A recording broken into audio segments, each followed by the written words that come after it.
High guys, welcome to Bhagyashree's kitchen. आज आपण पाहणार आहोत उडीद वडा व त्यासोबत खाल्ले जाणारे सांबर।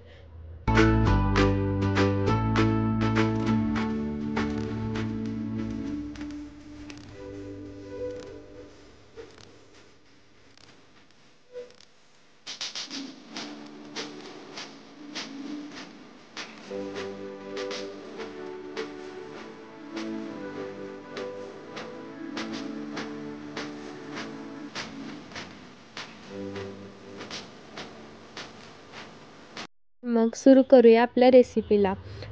सर्वप्रथम आपण सांबर बनवून घेणार आहोत। त्यासाठी आपल्याला एका भांड्यामध्ये तूर डाळ चांगली धुवून घ्यायची आहे व ते पाणी ओतून आपल्याला त्यामध्ये दुसरे पाणी ओतायचे आहे। आता आपल्याला त्यामध्ये भाज्या घालून घ्यायच्या आहेत। भाज्यांमध्ये मी गाजर, शेवगा, दुधी भोपळा, बटाटो घेतलेला आहे। तुम्ही तुमच्या आवडीनुसार घेऊ शकता। नंतर त्यामध्ये आपल्या चवीनुसार मीठ व हळद घालायचे आहे। त्यानंतर ते आपल्याला शिजवायला ठेवायचे आहे।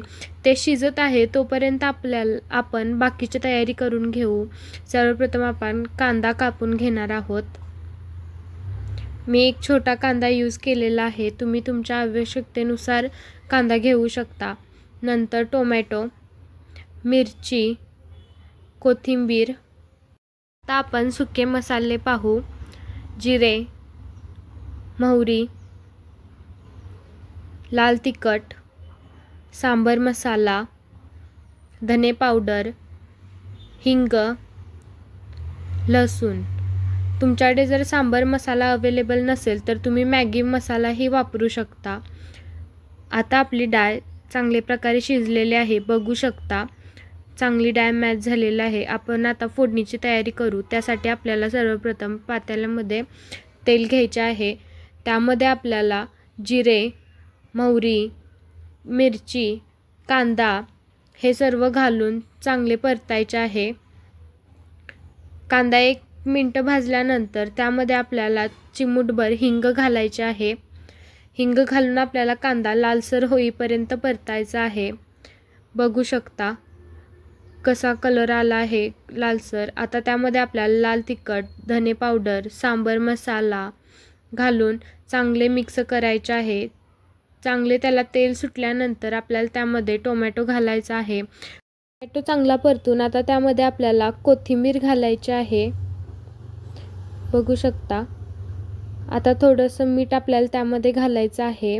नंतर टोमॅटोला चांगलं तेल सुटेपर्यंत आपल्याला टोमॅटो भाजायचा आहे। बघू शकता कसं साईडनं तेल सुटलं आहे। आता त्यामध्ये आपण शिजवलेले डाळ वगैरे आपण त्यामध्ये घालणार आहोत। थोडं जर पातळ सांबार आवडत असेल तर तुम्ही पाणी गरम करून त्यामध्ये थोडं घालू शकता। नंतर त्यामध्ये आपण वरून कोथिंबीर टाकून 2 ते 3 उकळी येईपर्यंत त्याला शिजवायचं आहे व त्यानंतर उकळी आल्यानंतर तयार आहे आपलं उडीद वड्यासोबत खाल्लं जाणारं सांबर। हे तुम्ही किती छान दिसत आहे, बघू शकता। आता आपलं सांबर तयार झालं आहे। आता आपण उडीद वडा बनवू। ही डाळ मी रात्री 8 तास भिजवून त्यामधील पाणी सकाळी मी काढून घेतलेलं आहे। एक टीप लक्षात ठेवावी, उडीद वडा बनवताना उडदाच्या डाळीमध्ये जराही पाणी नाही राहिलं पाहिजे। ते पाणी सर्व निथळून घ्यावे, नाहीतर वडा तेल जास्त पितो।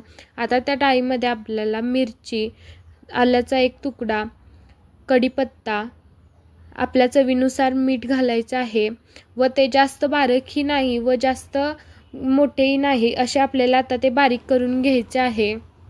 बघू शकता कशा प्रकारे मी बारीक केलेलं आहे। आता ते आपल्या एका चांगल्या भांड्यामध्ये आपल्याला ते काढून घ्यायचं आहे व चांगल्या प्रकारे त्याला फेटायचं आहे। फेटताना आपल्याला एकाच साईडला ते फिरवायचं आहे। बघू शकता मी कशा प्रकारे एकाच साईडला ते फिरवत आहे। तसंच आपल्याला एका साईडला ते फिरवायचं आहे, म्हणजे ते चांगलं फेटलं जातं।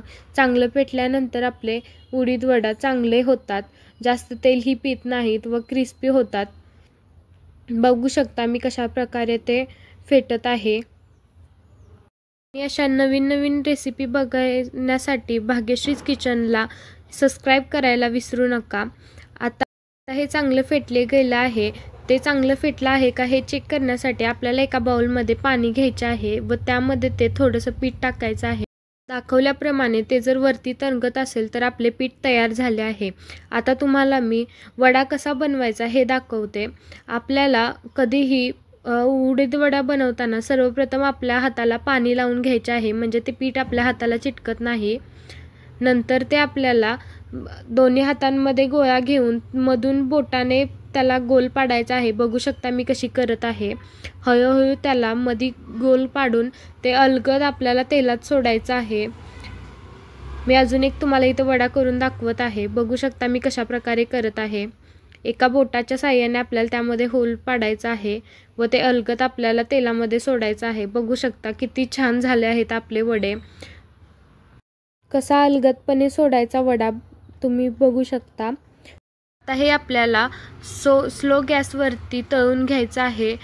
गॅस फास्ट केल्यानंतर काय होते, त्याला वरून कलर चढतो पण त्या आतून पीठ तसंच कच्चं राहतं. त्यामुळे आपल्याला उडीद वडा तळताना नेहमी स्लो गॅसवर तळायचा आहे. त्यामुळे त्याला कलरही चांगला येतो, वरून क्रिस्पी होतं व आतून सुद्धा चांगलं शिजलं जातं. उडीद वड्याने जराही तेल पेलेलं नाही. बघू शकता तुम्ही किती सुरेख दिसत आहे.